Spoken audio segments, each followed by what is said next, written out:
सांगायचं झालं तर पूर्व विदर्भ, पश्चिम विदर्भ आणि मराठवाड्यामध्ये हे पाऊस सांगतो की तुम्हाला जवळपास पूर्व विदर्भ, पश्चिम विदर्भामध्ये 1 तारखेपर्यंत दररोज भाग बदलत पडणार आहे म्हणून हा अंदाज लक्षात येतो. पण राज्यातल्या सर्व शेतकऱ्याला सांगू इच्छितो की आज 26 जून 27 जूनचा हे मात्र पाऊस सर्वदूर राहणार. परभणी जिल्ह्यात राहणार आहे, नांदेड जिल्ह्यात राहणार आहे, हिंगोलीकडे राहणार आहे, वाशिमकडे राहणार आहे, कळमनुरीकडे राहणार आहे, यवतमाळ जिल्ह्यात राहणार आहे, अकोला जिल्ह्यात राहणार आहे, बुलढाणा जिल्ह्यात राहणार आहे, नागपूर, वर्धा, भंडारा, गोंदिया यामध्ये विदर्भात सगळीकडेच पडणार आहे म्हणून हा अंदाज लक्षात हे 2 दिवस आज उद्या दिवस.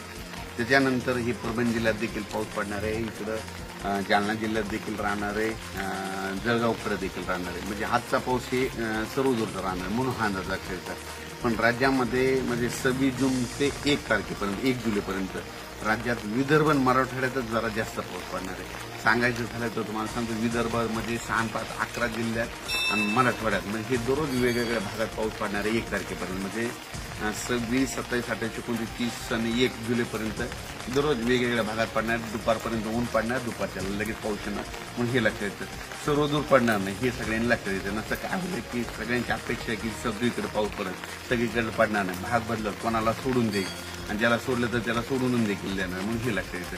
पण राज्यात सांगायचं झालं तर हे पाऊस आता 26, 27चा पंढरपूरकडे देखील सोलापूर जिल्ह्यात पडणार आहे, पंढरपूरकडे राहणार आहे, नगर जिल्ह्याला देखील पडणार आहे. पण तिकडे असं रिमझिम राहणार, थोडे थेंब येणार आहे, जास्त नाही पडणार.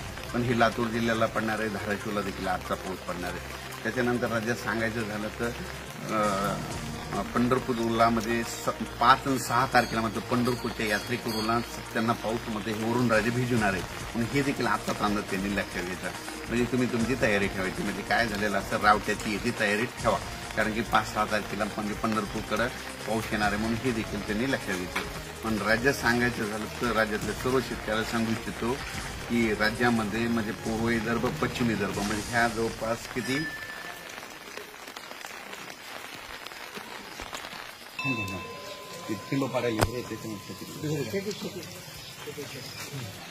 सांगायचं झालं तर राज्यामध्ये हा पाऊस तुम्हाला सांगू इच्छितो की 26, 27, 28, 29, 30 पर्यंत दररोज वेगवेगळ्या भागात पडणार आहे. विदर्भ आणि मराठवाड्यातच जास्त राहणार आहे.